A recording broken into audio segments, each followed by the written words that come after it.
수강생 여러분 안녕하세요. 지난 시간은 섬유산업의 노동조건에 대해 알아보았습니다. 이번 시간은 섬유산업 노동자들의 생활상, 그 중에서도 기숙사와 산업체학교에 대해 살펴보고자 합니다. 1987년에 한국노동조합 총연맹에서 산하조합의 여성 노동자들을 대상으로 진행한 설문조사 결과에 따르면 여성 노동자의 22.5%가 기숙사 생활을 하고 있었습니다. 섬유산업에서도 비교적 큰 기업들은 기숙사를 갖추고 있었습니다. 예를 들어 서울의 원풍모방은 1964년에 처음 기숙사를 세웠고 노동자가 증가하자 1967년에 기숙사를 신축했습니다. 인천의 동일방직은 인천공장의 낡은 기숙사를 철거하고 1973년에 신식 기숙사를 지었습니다. 1970년대 여성 섬유 노동자들의 기숙사 생활과 관련해서 구술 자료에 근거한 김원 박사님의 2004년 논문을 인용해 말씀드리겠습니다. 당시 가난한 여성 노동자들은 최저 비용으로 생활할 수 있는 기숙사에 들어가기를 희망했습니다. 기숙사는 부러움과 편안함의 상징이었습니다. 원풍모방 기숙사의 경우 농촌에서 상경한 여성 노동자들이 한 방에 13명 거주했는데 목욕탕, 식사가 비교적 좋았다고 합니다. 동일방직 기숙사는 시설이 더 좋아서 한 방에 대여섯 명이 살았고 목욕탕, 신식 화장실이 있었을 뿐만 아니라 여가 공간으로서 도서실과 TV 시청실도 있었습니다. 한편 여성 노동자들이 거주하는 기숙사에는 엄격한 규율이 있었고 사감이 있었습니다. 예를 들어 외출할 수 있는 날수가 정해져 있었고 무단 외박을 하면 퇴사를 당하기도 했습니다. 기숙사가 공장 안에 있었기 때문에 사감만이 아니라 경비실도 여성 노동자들의 외출을 관리했습니다. 고용주들이 외출 금지의 이유로 든 것은 공장 밖은 위험하고 휴일에 노동자들이 밖에 나가는 것은 탈선을 부추긴다는 것이었습니다. 기숙사 내 일상은 어떠했을까요? 기숙사에 새로 들어가면 환영회를 거쳤습니다.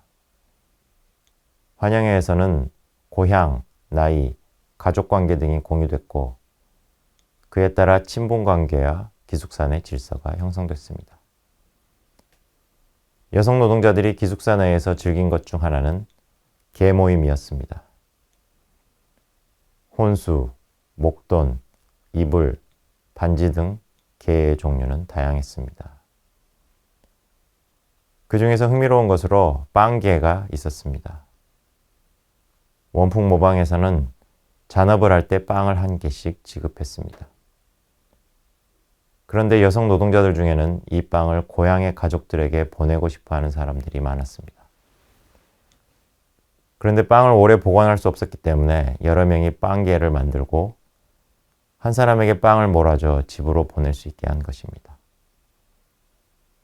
가난했던 시절에 어찌 보면 훈훈하고 어찌 보면 슬픈 이야기입니다.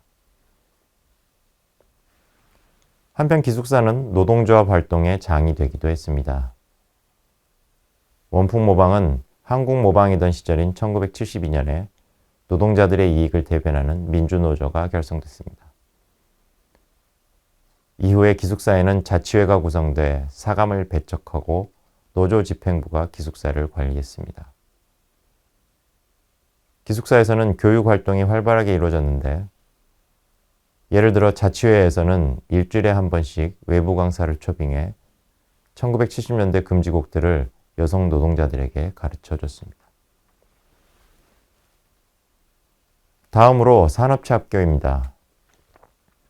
산업체학교는 1977년 제정된 산업체 근로 청소년의 교육을 위한 특별학급의 설치 기준령 및 시행 규칙에 근거해 만들어졌습니다. 크게 공장부설 산업체학교와 일반 학교 내 부설 특별학급으로 나뉘었습니다. 1982년에 가장 많았는데 전국 152개 학교 1270개 학급에서 학생 7만여 명이 공부했습니다. 그중 78%가 야간 학교였습니다. 섬유산업이 발달한 대구 지역을 보면 1988년 기준으로 공장 부설 학교가 4개교, 특별학급이 8개교가 있었고 12,000명이 재학했습니다.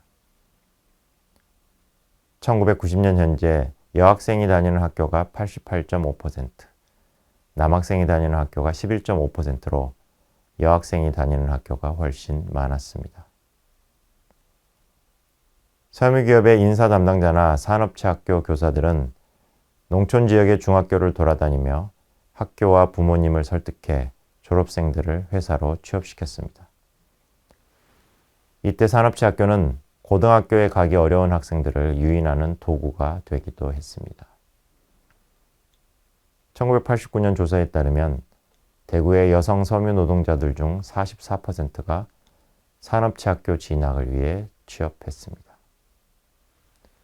화면에 보시는 것은 대구교육박물관에서 2023년 12월부터 2024년 5월까지 진행한 산업체 부설학교 관련 기획 전시의 모습입니다.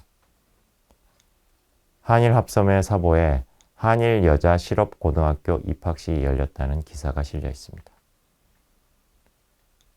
대구 지역 노동자들의 구술 자료에 따르면 공장 부설 산업체 학교의 경우 회사의 사주가 학교 교장을 겸임하는 경우가 많았습니다. 일부 학교에서는 기본 과목 외에 방직, 직물, 염색 등을 가르치기도 했습니다. 산업체 학교를 다닌 적이 있는 노동자들이 가장 먼저 떠올리는 것은 피로와 졸림이었습니다. 야근하고 학교에 가면 졸렸고 학교를 마치고 야근에 들어가면 또 졸렸습니다. 학생들 사이에서는 6개월을 견디면 3년을 이겨낼 수 있다는 말이 있었다고 합니다. 그만큼 입학 후 6개월 내에 그만두는 학생들이 많았습니다. 산업체 학교를 다니는 노동자들은 농촌 출신으로 대기업에 다니는 사람들이 많았고 대부분 기숙사 생활을 했습니다. 공장 부설 학교가 있는 기업에서는 산업체 학교 학생들만 거주하는 기숙사동이 따로 있을 정도였습니다. 같은 방에서 1학년에서 3학년까지 함께 살면서 고학년들이 저학년들을 관리했습니다. 산업체 학교를 다니는 노동자들은 일반 노동자보다 적은 임금을 받았습니다. 이들은 월급을 받으면 간식비 외상을 제외한 나머지 돈을 거의 고향에 송금했습니다. 그래서 수중에는 돈이 거의 없었습니다. 한 달에 한 번 정도 외출할 때는 여러 명이 공원이나 디스코텍에서 춤을 추는 것이 가장 큰 오락거리였습니다. 이들이 힘들어한 것 중 하나는 공순이라는 사회의 차별적 시선이었습니다. 중학교 동창 중에 일반 학교에 진학한 학생들을 보면 부끄러웠고 특별학급의 경우 야간 학교의 일반 학생들한테도 무시당한다는 느낌을 받았습니다. 선생님들이 자신들을 깔보지 않을까 하는 걱정도 했습니다. 한편으로 이들은 작업장에서 자신들이 노동자보다는 학생으로 불리기를 원했습니다. 또 작업장의 관리자나 다른 노동자들도 이들을 학생이라고 부르며 구별해 대우했다고 합니다. 이번 시간은 섬유산업 노동자들의 생활상, 그 중에서도 기숙사와 산업체 학교에 대해 알아보았습니다. 다음 시간은 섬유산업의 환경 문제를 살펴보도록 하겠습니다.